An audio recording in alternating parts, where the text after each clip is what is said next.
Assalamualaikum dok. Waalaikumsalam. Masuk Ki. Masuk Ki, Bu.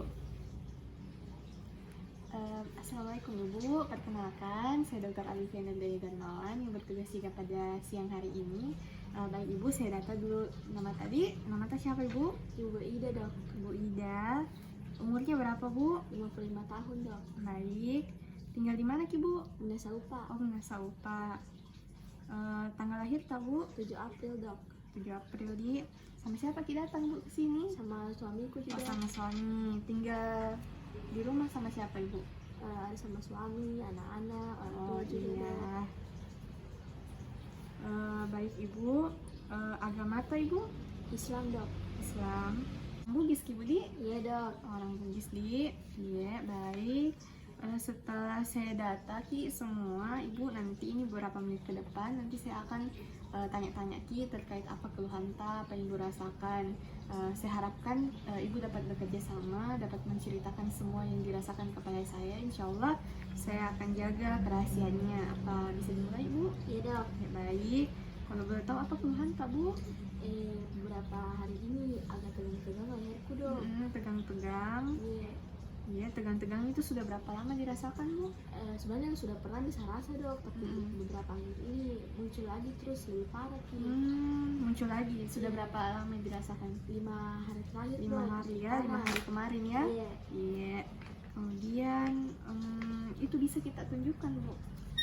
Tegangnya di mana kita rasa? Di bagian sini dok. Di leher. Di leher di seluruh leher. Iya. Baik. Itu bisa kita ceritakan Ibu, apa dia sakit mungkin atau nyut-nyut dirasa atau seperti terikat atau bagaimana, bisa Kayak, diceritakan sakitnya? Leherku tuh dok rasanya kayak agak nyeri-nyeri, kayak Terikat, iya. kayak ditekan gitu. Oh, itu menjalar sampai di kepala itu dirasa Bu? Iya, Dok. Atau di leher saja jadi dirasa? Sampai kepala Sampai di bisa kepala ya. Iya. Apa ada kita rasa pusing mungkin atau mau muntah, Iya mual? dok, kadang Pusing juga rasa. tapi nggak ada mual, nggak ada Iya. muntah. Baik. Itu nyeri-nyerinya bisa kita ceritakan Ibu, apa nyeri terus kita rasa sakit terus ini leher kita atau hilang timbul kadang-kadang Hilang timbul dok. hilang timbul. Baik. Ada lagi keluhan lain tak Ibu? Kadang dok itu kalau baru bangun tidur tanganku tuh saya rasa kayak kram-kram gitu. Oh, kram-kram. Itu sudah berapa lama dirasakan Ibu kira-kira? Ya 5 hari terakhir juga ini 5 dok. hari terakhir baru muncul ya bersamaan. Ada kita rasa mungkin cepat Ki haus Ibu atau nafsu makan tak meningkat, sering Ki makan, Iya, dirasa Dok. begitu. Ya. Sering Ki juga rasa loyo-loyo Ibu, lemas mungkin. Iya, Dok. Lemas juga di. Iya. Bagaimana buang air kecil tuh Ibu? Normal Ji? Lancar Ji? Lancar sih dok. Kalau buang air besar juga bagaimana Ibu? Lancar sih dok. Lancar juga ya. Kalau boleh tahu Ibu, sebelumnya pernah Ki rasa hal seperti ini atau baru pertama kali? Kalau yang tangan ini dok baru sih yang bagian ini. Tapi kalau tegang sudah pernah nih saya rasa. Oh, sudah pernah sebelumnya Sudah ya? pernah. Ya, baik. Kalau boleh tahu Ibu, ini ada tidak riwayat penyakit yang sama di keluarga tak? Entah mungkin orang tua atau saudara atau ada riwayat penyakit apa yang lain mungkin? Hipertensi bisa diceritakan? Bapakku itu dok punya penyakit jantung. Oh, Bapak jantung. Iya. Oh, iya. Kalau Ibu? Kalau ibuku tuh punya penyakit diabetes. Oh, sakit gula ya? Iya. Iya. Kalau adik tak mungkin saudara atau kakak? Gemuk. Siapa itu yang gemuk? Adikku. Adik gemuk ya? Iya. Baik. Pernah Ki periksa sebelumnya ke rumah sakit mungkin Ibu? Periksa gula darah mungkin, tekanan darah, Belum pernah atau dok. kolesterol, periksa lab minimal sudah pernah? Oh sudah pernah Oh, juga. sudah pernah. Iya. Terus apa hasilnya Ibu didapatkan kemarin? Sudah tidak ditahu mungkin di mana disimpan? Iya. Oh iya, baik. Nah, mungkin sebentar kita akan periksa lagi nih Bu ya. Iya dok. Baik Ibu, ada juga mungkin kita konsumsi obat sebelum ini pas kita rasa sakit. Ada dok. Obat apa itu bukan boleh tahu? Paracetamol dok. Paracetamol. Itu dikonsumsi pada saat apa Ibu? kalau muncul nih saya rasa tegang-tegangnya begitu. Oh, kalau sakit langsung diminum, Bi. Baik. Pernah Ki mungkin trauma sebelumnya atau jatuh Nggak atau pernah gitu. apa? Nggak pernah Ji. Oh iya. Bagaimana olahraga atau Ibu aktivitas sehari-hari? Teratur Ki olahraga atau tidak? Enggak. Terlalu dok. Oh, enggak terlalu, Di. Jadi terakhir kapan kini olahraga, Ibu? Iya. Baik, mungkin itu saja yang saya tanyakan Ibu Di. Untuk selanjutnya saya akan lakukan beberapa pemeriksaan untuk dapat mengetahui lebih lanjut terkait apa diagnosisnya Ibu. Kemudian saat itu juga saya akan melakukan beberapa pemeriksaan tambahan, pemeriksaan penunjang, misalnya laboratorium, darah lengkap, dan lain-lain.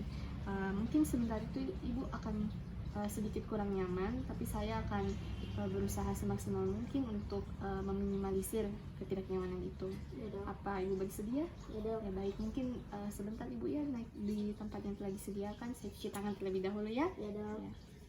Ibu, saya sebutkan kembali apa keluhan tadi yang sudah diceritakan di dimana tegang dirasakan pada leher sejak 5 hari sebelum masuk rumah sakit. Kemudian tegang ini dirasakan sepanjang hari disertai dengan rasa nyeri pada pagi hari setelah bangun tidur. Kemudian Ibu mengeluhkan nyerinya di seluruh bagian kepala seperti ditekan ya. Kemudian hilang timbul, tegangnya pada bagian leher bertambah sejak 5 hari. Kemudian buang air kecilnya normal, sering merasa haus, sering juga merasa buang air kecil. Kemudian nafsu makannya juga meningkat. Betul Ibu? Ya. Kemudian Ibu juga mengeluh kesengatan pada daerah tangan, mudah lelah, dan berat badannya meningkat. Kemudian untuk riwayat keluhan dan penyakit yang sama sebelumnya tidak ada ya. Kemudian riwayat kolesterol dan asam urat yang tinggi juga tidak ada karena belum pernah periksa lab sebelumnya ya. Kemudian penyakit lainnya juga tidak ada. Kemudian ada riwayat penyakit jantung pada bapak dan pada ibunya penyakit gula. Kemudian untuk adiknya gemuk ya. Kemudian sudah pernah meminum obat paracetamol sebelumnya ketika nyeri dan tegang pada lehernya timbul. Ya, kemudian Ibu merupakan seorang ibu rumah tangga. Baik. Ibu, selanjutnya saya akan menilai keadaan umum dari pasien, di mana yang pertama baik untuk pemeriksaan fisik yang pertama kita nilai secara subjektif. Kita perhatikan keadaan umum pasien. Yang pertama kita nilai kesan sakitnya. Di sini pasien tampak sakit sedang. Kemudian kita lihat juga status kesadarannya, di mana pasien tampak kompos mentis. Kemudian juga kita ukur berat badan dan tinggi badan pasien. Tadi Ibu bisa kita naik untuk mengukur berat badan Ibu. Saya lihat. Ya baik, silakan duduk kembali Ibu. Kemudian kita ukur juga tinggi badannya. Tapi Ibu bisa berdiri kembali. Mohon maaf. Kita lihat tinggi badannya.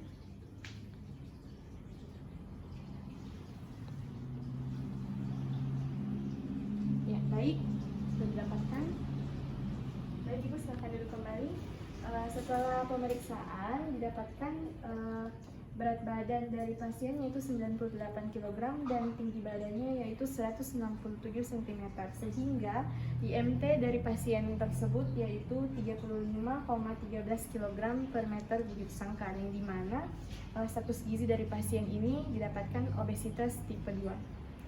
Kemudian langkah selanjutnya kita akan melakukan pemeriksaan tanda-tanda vital, yang dimana yang pertama yaitu kita memeriksakan tekanan darah pasien. Tabi Bu, sudah pernah periksa tekanan darah apa sebelumnya Bu? Belum pernah dok, belum pernah Di. Periksa tekanan darah Ibu Di. Ya.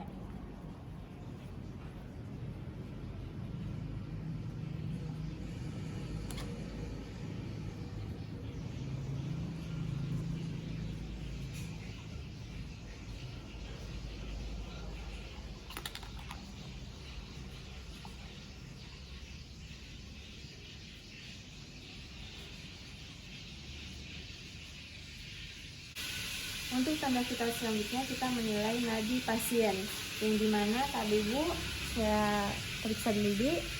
Kita raba bagian arteri radialisnya untuk menilai nadinya. Normalnya yaitu 60-100 kali per menit. Baik, terima kasih Bu. Didapatkan bahwa nadi pasien yaitu nilainya sebesar 84 kali per menit. Selanjutnya kita menilai frekuensi pernafasan dari pasien. Kita menilai frekuensi pernafasan pasien dalam waktu 1 menit. Apakah normal atau tidak normal? Ada Ibu? Ya, baik. Didapatkan dari frekuensi. Baiklah, di sini dari hasil pemeriksaan didapatkan frekuensi pernafasan pasien sebesar 20 kali per menit, artinya normal. Baik, selanjutnya juga kita melakukan pemeriksaan suhu. Sampai Ibu kita kalibrasi dulu. Sampai Ibu.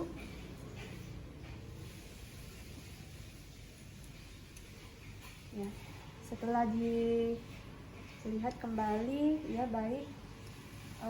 Suhu didapatkan 36,6 derajat Celcius yang artinya normal. Kemudian tipe pernapasan pasien ini merupakan torakoabdominal, dan selanjutnya kita beralih ke bagian kepala pasien. Di sini kita lihat kepala pasien yaitu normosefal. Kemudian kita lihat rambutnya, perhatikan rambutnya apa mudah dicabut atau tidak, dan juga warna rambutnya. Setelah itu kita beralih ke bagian mata. Nah, di bagian mata di sini bagian mata kita dapatkan adanya benjolan kecil seperti kacang hijau di atas kelopak mata, di kedua bola mata, di atas kedua kelopak mata pasien. Kemudian kita juga melihat refleks cahaya pasien tadi itu.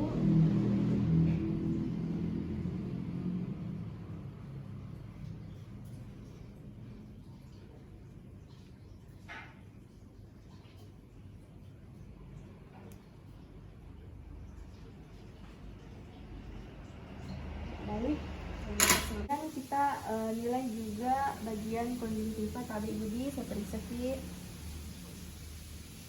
konjungtivanya apa anemis atau tidak. Di sini tidak anemis. Kemudian kita perhatikan juga sklera dari pasien, tampak ikterus atau tidak. Tabi ya Bu, ya normal. Kemudian kita beralih ke bagian telinga. Saya nilai dulu refleks pendengaran Ibu apa normal atau tidak. Kemudian tadi Ibu ya, didengar ini Bu, ya, baik, dengar ini, ya, baik. Kita juga melihat apa ada atopi atau tidak, tampak ada stretch di kedua telinga atau tidak. Kemudian ada nyeri tekan di prosesus mastoideus atau tidak, nyeri atau tidak Ibu, tabe nyeri atau tidak, ya, baik, normal. Kemudian setelah itu kita melihat bagian hidung pasien, tabe Ibu mengarahkan ke atas. Apa ada tanda-tanda epistaksis atau adanya deviasi seturnasi pada hidung pasien, ya dalam batas normal. Kemudian kita perhatikan bagian daerah mulut pasien, apakah ada atrofi papilida, apakah ada pembesaran dari tonsil, hiperemis dari faring dan lain sebagainya, giginya, ya baik normal. Kemudian pada bagian leher kita mengukur desakan vena centralis. Kita menggunakan batas dari sternum. Di sini ada manubrium dan sternum. Kita gunakan annulus ludovicinya di sini letaknya. Oke. Kita tempelkan satu penggaris ini persis secara vertikal, tidak boleh horizontal. Secara vertikal ini untuk penggaris yang pertama. Kemudian kita cari target dari vena jugularis yang akan kita tempelkan untuk lihat pulsasinya atau tidak, ada apa tidak. Kemudian kita ukur, kita ukur jarak terjauhnya atau ketinggiannya antara pulsasi.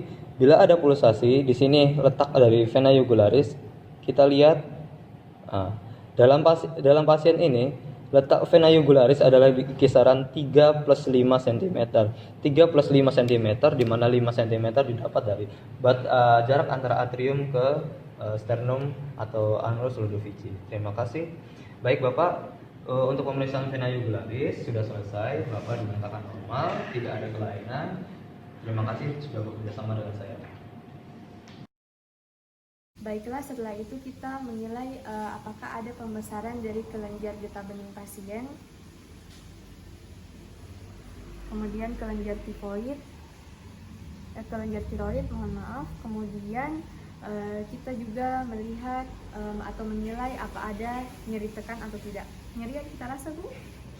Baik, dalam batas normal. Kemudian juga kita melihat apa ada tanda-tanda kaku kuduk atau tidak. Kemudian setelah dilakukan pemeriksaan, kaku kuduk negatif. Baik, kita melangkah ke pemeriksaan dada. Kemudian untuk pada bagian dada, kita perhatikan bentuknya apakah simetris kanan dan juga kiri. Kemudian kita perhatikan sela antar igalnya, apakah ada retraksi atau tidak. Kemudian kita juga perhatikan yang lainnya, sternumnya datar, kemudian pernafasannya torakoabdominal.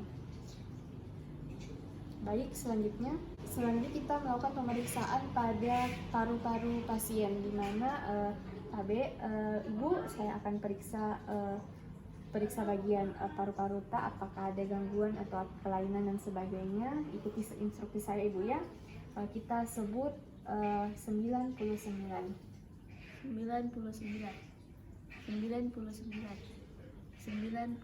ya. Baik, didapatkan hasilnya normal, yang dimana fremitus rabanya simetris pada kedua lapang paru. Kemudian nyeri tekannya negatif. Kemudian pada perkusi, kita lakukan perkusi pada paru-paru pasien dari kiri ke kanan untuk menentukan Ibu, ya, batas paru jantung, sonor, peka, kemudian sonor,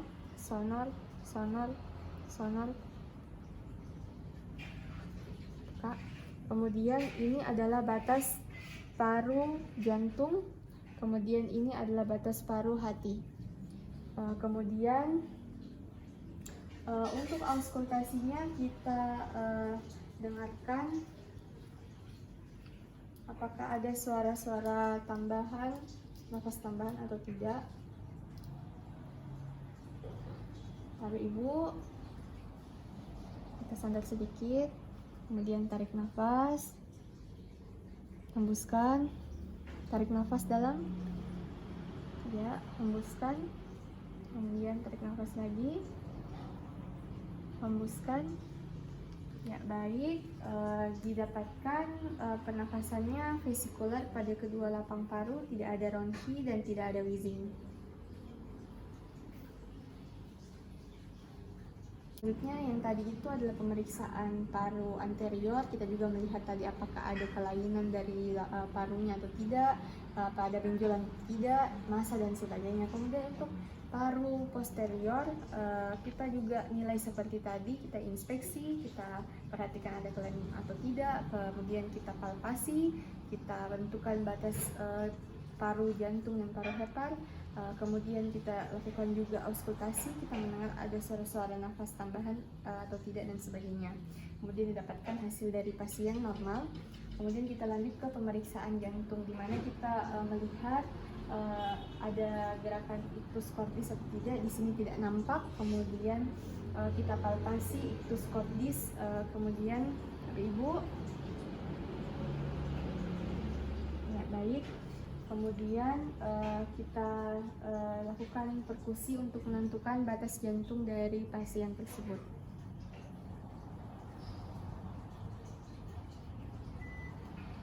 Dia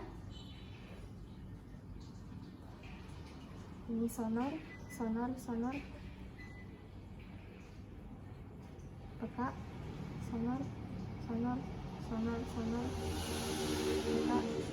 Ya, didapatkan batas jantung dalam keadaan normal, tidak ada pembesaran jantung atau kardiomegali.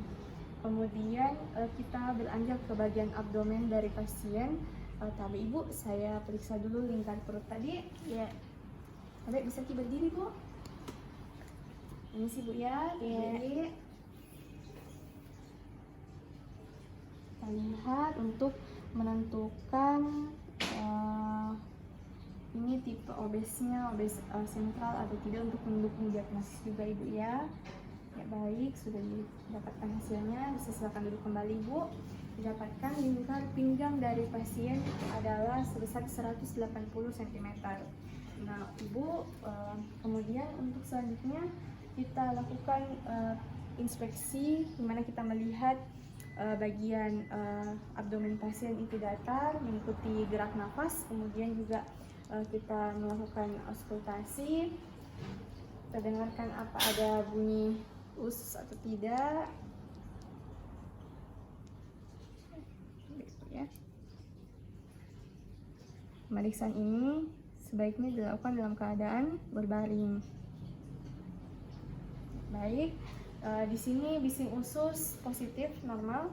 Kemudian dari palpasi tidak didapatkan adanya hepatomegali, splenomegali, dan tidak ada balotemen pada kedua ginjal. Kemudian untuk perkusinya didapatkan ada yuk peka, timpani, peka, timpani, ya, normal. Baik, pemeriksaan bagian abdomen telah selesai. Selanjutnya kita beralih ke bagian ekstremitas, di mana untuk ekstremitas sendiri kita melihat apakah ada tanda-tanda kelainan, edem pada kedua tungkai, atau misalnya deformitas. Di sini pada pasien kita melihat juga cara jalannya, kemudian ada tanda-tanda fraktur atau tidak, luka atau tidak. Nah di sini tampak pasien tidak ada perlukaan dan sebagainya dalam batas normal. Nah, selanjutnya kita melakukan pemeriksaan penunjang lainnya Ibu ya, dimana saya akan menunggu hasil laboratoriumnya Ibu dulu. Gula darah tadi sudah diperiksa, kemudian kolesterol juga, asam urat, dan pemeriksaan darah rutin. Jadi nanti sebentar kita akan lihat bagaimana hasil dari pemeriksaan keseluruhan dan dapat ditegakkan diagnosis terkait keluhan yang Ibu rasakan. Dan sebentar juga akan saya berikan resep untuk obatnya dan manajemen untuk Ibu bisa lakukan di rumah. Baik Ibu, kita menunggu Ibu Di. Ya. Ibu, ini saya sudah dapatkan hasil pemeriksaan laboratorium tadi. Di sini gula darah puasata 155, GDS 220. Ini saya lihat gula darah ini tinggi Ibu ya. Kemudian kolesterol tadi juga tinggi. Kemudian SGOT, SGPT itu masih dalam batas normal. Saya lihat juga di sini kadar enzim kreatin, enzim yang untuk di bagian ginjal tak Ibu ya. Kreatinin, ureum tak itu meningkat, yang artinya tapi di sini masih bisa kembali normal apabila Ibu ubah gaya hidupnya Ibu, minum obat dan sebagainya.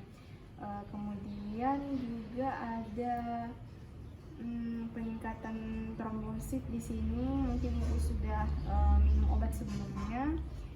Jadi dari hasil pemeriksaan laboratorium didapatkanlah diagnosisnya Ibu itu namanya sindrom metabolik Ibu, di mana sindrom metabolik ini adalah kumpulan dari beberapa penyakit metabolik. Misalnya tadi Ibu sudah didiagnosis DM, diabetes mellitus tipe 2, kemudian yang kedua hipertensi juga, tekanan darahnya tinggi ya, kemudian tadi kolesterolnya juga dari hasil labnya tinggi, kemudian asam urat juga tinggi, agak tinggi ya, kemudian juga sudah ada sedikit berpengaruh di ginjalnya Ibu, sudah mulai menurun fungsi ginjalnya, tapi itu bisa kembali, bisa normal insya Allah kalau Ibu dietnya teratur, berat badannya bisa dikembalikan menjadi normal atau ideal, kemudian kontrol gula darah setiap rutin setiap saat, kemudian minum obat juga teratur. Jadi di sini Ibu saya bikinkan planning supaya kita bisa terarah nanti bagaimana ininya. Jadi di sini saya rencanakan untuk program penurunan berat badan Ibu ya, kita manajemen nanti dietnya kita bagaimana, diet rendah kalori, diet rendah garam, dan juga diet rendah lemak. Kemudian juga nanti saya konsul di bagian gizi untuk manajemen dietnya. kemudian di sini saya harapkan juga ibu untuk bisa kerjasama ibu dengan keluarga tak di rumah, terutama untuk diri kita sendiri ibu. Kita harus sadar bahwa saya ini sudah mendapatkan penyakit-penyakit yang bisa berakibat fatal kalau tidak dijaga dengan baik. Pola makannya, gaya hidupnya bagaimana, kan karena ini bukan penyakit menular ibu, ini penyakit yang akibat gaya hidup kita sendiri. Jadi saya harapkan kepatuhannya ibu, minum obat teratur ibu ya, minum obat teratur. Kalau bisa kita latihan-latihan fisik yang ringan-ringan saja di rumah, misalnya senam-senam tiap pagi di 10-15 menit. Kemudian kalau bisa juga minta nanti anak tak carikan Ki, ada itu namanya latihan senam untuk kaki diabetes supaya tidak kena Ki komplikasi di kaki kita, karena bahaya sekali itu ibu. Bisa juga sebaiknya kita pakai sendal yang bisa melindungi kaki kita, jangan yang kasar-kasar sendalnya. Kalau keluar rumah harus selalu ingat pakai sendal, jangan tidak pakai sendal. Karena berbahaya kalau sudah kena di kaki ibu. Banyak kasus seperti itu sekarang. Nah, saya harap kepatuhannya ibu, kewaspadaannya ibu. Kemudian juga saya akan pantau ini ibu selama kurang lebih 1-3 bulan ke depan untuk program penurunan berat badannya. Apabila sudah sampai 3 bulan ke depan, saya harap ibu konsultasi lagi ke saya ya. Kita lihat bagaimana perkembangannya. Kemudian ini saya resepkan juga obat untuk stabilkan gula darah tak, kolesterol tak ya. Nah, ini harus rutin diminum 1 hari itu. Kemudian juga rencananya nanti saya akan pantau terus gula darah tak, hasil labnya nanti, dan juga untuk penurunan pemantauan fungsi organ lainnya. Nah, di sini ibu penyakitnya ibu ini bisa baik arahnya nanti kalau ibu patuh. Kalau ibu misalnya nanti pulang ke rumah atur pola makannya dan sebagainya, tapi bisa mengarah ke komplikasi, bisa malah jadi penyakit jantung atau sampai ke gagal ginjal dan sebagainya. Itu kan tidak kita harapkan ibu ya. Maka dari itu sebelum semua itu terjadi, kita harus mulai dari sekarang sedikit lambat. Sudah tepat langkahnya ibu datang ke sini dikonsultasi, dan harapkan kepatuhannya ibu sekali lagi.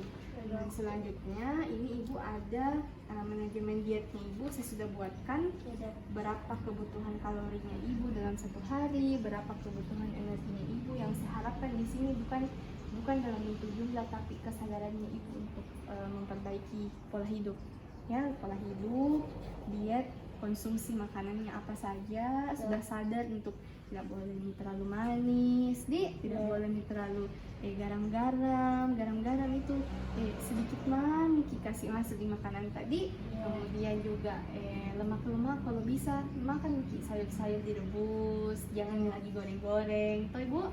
Iya, banyak lah yang lain-lain yang bisa dimakan penggantinya nasi. Ada beras merah mungkin kalau ada, buah-buahan kalau pagi, minum jus. Iya, kemudian ini ibu ada saya buatkan juga rencana untuk 1 hari kita sebaiknya makan apa saja. Ini contoh saja, bisa diganti menunya dengan yang lainnya, hanya contoh. Nanti bisa ibu lihat, misalnya roti coklat 45 gram itu bisa diganti toh dengan roti coklat, sama aja dengan nasi. Ini intinya makan makanan ini. Dan ini saya sudah aturkan dengan dietnya ibu yang insya Allah dalam waktu 71 tahunan lebih lah bisa kembali normal kalau ibu patuh ya, kembali normal berat badannya, semua insya Allah bisa dikendalikan baik.